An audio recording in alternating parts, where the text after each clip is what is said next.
Avant de mettre en place notre nouvelle fonctionnalité, nous devons remettre d'abord en place notre service en remettant ici l'API/users en lieu et place de API/users avec deux S.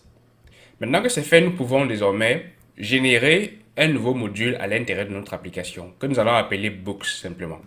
Donc pour ça, on va se servir des commandes CLI d'Angular avec ng, g pour generate, m pour module, et là nous allons insérer simplement Books. Cela va nous générer pour nous un sous-dossier dans lequel nous allons trouver le fichier books.module.ts. Donc là, désormais, nous avons notre books.module.ts. Il s'agit pour nous maintenant de pouvoir insérer NGRX ou alors les fonctionnalités du store à notre nouveau module Books Module. L'idée pour nous est de pouvoir rentrer à l'intérieur de notre DevTool et de voir à côté de notre route également la fonctionnalité ou alors le features Books. Pour pouvoir facilement le réaliser, je vais vous ramener à nouveau dans la documentation pour vous montrer quelque chose d'assez intéressant. Sous le Developer Tools, vous avez les schematics.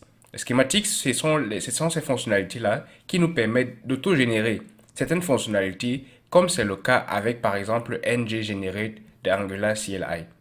Pour pouvoir se servir des schematics de NGRX, il nous faut rajouter cette dépendance-là. Donc pour cela, il nous faut simplement installer avec ngadd NGRX schematics latest. Dans notre cas, je vais laisser latest simplement et prendre simplement NGRX schematics. Car latest va pouvoir rajouter la dernière version disponible. Ce n'est pas le cas dans notre application puisque nous nous servons pour le moment de la version 13. Donc, avec ngadd simplement, cela va prendre quelques temps pour installer la version de NGRX schematics. Donc là, il me prévient que je vais avoir la version 14.0.2. Là, je vais dire non. Pourquoi? Parce que je souhaite avoir une version qui correspond à celle que nous avons dans notre package JSON. Donc, je vais regarder dans le package JSON quelle est la version correspondante à ce que je souhaite avoir. Dans ce cas, il s'agit de 13.3.0. Donc, assurez-vous toujours d'utiliser la même version pour tous les paquets simplement. Donc là, je vais réeffectuer mon ngadd en rajoutant simplement 13.3.0 comme version que je souhaite avoir avec mon schematics. Cela va prendre un temps pour chercher et il me dit désormais que je ne peux pas installer cela. Pourquoi? Parce que je n'ai pas de version qui correspond à ça. Ce que je peux faire lorsque vous rencontrez de tels problèmes, c'est de pouvoir mettre simplement 13. Et là, lui va déterminer quelle est la version la plus probable que vous puissiez avoir avec NGRX13 simplement. Ça, c'est une technique que vous pouvez utiliser, que ce soit avec Angular, mais aussi avec d'autres simplement. Donc là, il me prévient que la version 13 va être installée et je mets oui. Et là, désormais, il va procéder à l'installation du paquet avec NGI schematique à la version 13. Nous savons que la version 13 est compatible avec toutes les autres versions 13 également. Donc, s'il prend le temps d'installer 13.1, 13.2, alors j'aurai toujours une version suffisamment compatible avec mes différents paquets. Là, il me propose autre chose. Est-ce que je souhaite avoir comme collection par défaut NGI schematique? Je vais dire oui. Et ce qu'il va faire pour nous, c'est qu'il va rentrer simplement à l'intérieur de notre angular.json et il va rajouter ça comme dépendance. Donc, il va rajouter à l'intérieur que par défaut, je vais avoir comme collection NGRX schematic. Ce qui va nous permettre également de pouvoir utiliser tout ceci pour pouvoir insérer les fonctionnalités du store. Donc, ce qu'il a fait simplement, c'est qu'il a modifié mon package lock et package JSON pour les dépendances. Et ensuite, il a modifié également non, nous avons modifié nous-mêmes notre service. Et il a modifié mon angular.json pour ajouter une collection par défaut à utiliser lorsque je vais me servir des fonctionnalités génératrices. Maintenant que nous avons notre schematics à l'intérieur, donc pour vérifier la version qu'il a insérée 13.2.0, nous pouvons désormais prendre la commande NGRX qui nous permet de rajouter le store simplement à une fonctionnalité existante.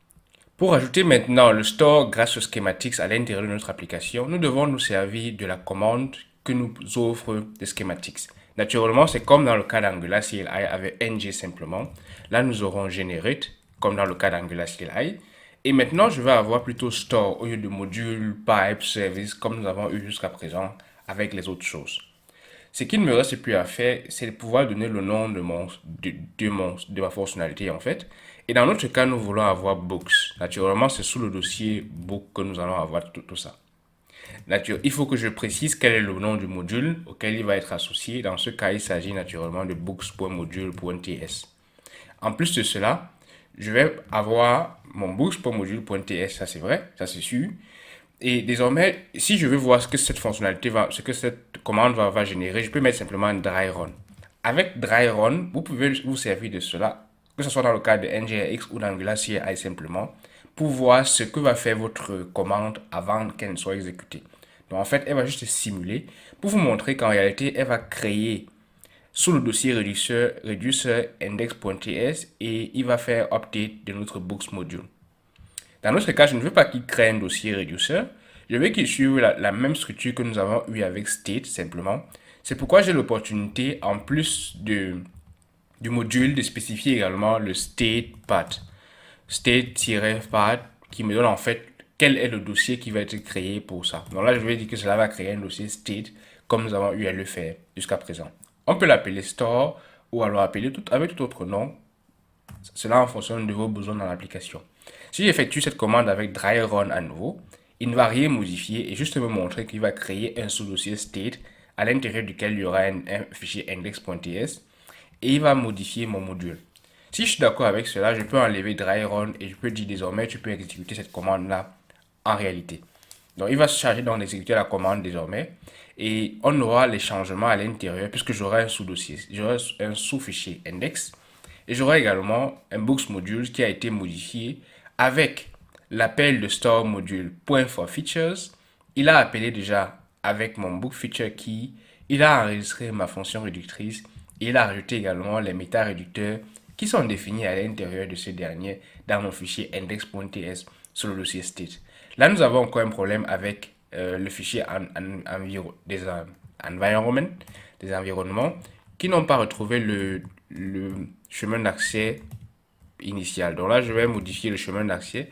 Là, il y a une légère, là, il y a une légère erreur dans la génération du composant. Donc là, désormais, je peux avoir tout mon state avec l'interface telle qui va arriver. J'aurai également ma fonction réductrice. J'aurai mon méta réducteur qui va être inséré également.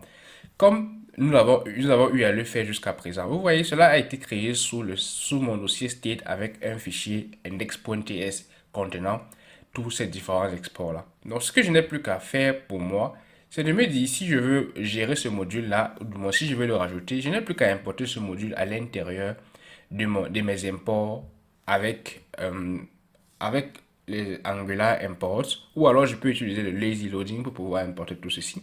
Dans ce cas, je vais prendre simplement l'import classique. Donc, je vais ajouter mon books module à mon import sur le app module. Je vais sauvegarder tout ceci et vérifier dans mon application si tout fonctionne naturellement correctement. Tout a l'air de fonctionner encore normalement. Et si je consulte dans mon DevTool, je vais voir que j'ai désormais autre chose qui s'est affichée. J'ai désormais book. Je peux modifier le nom, la clé naturellement qui a été créée pour cela. Et cette clé-là, on peut la modifier ici, notre book feature keys.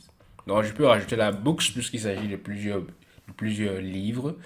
Et je peux désormais consulter mon store et je vais voir que j'ai mon books qui est simplement vide jusqu'à présent. Et qui peut contenir plusieurs autres choses. Maintenant que nous avons mis en place notre nouvelle fonctionnalité books, et nous avons vu comment est-ce qu'on peut structurer rapidement une nouvelle fonctionnalité qu'on rajoute dans notre application sans avoir à trop écrire soi-même. On va voir comment est-ce qu'on peut donc développer à l'intérieur d'une telle fonctionnalité pour pouvoir l'utiliser dans nos applications.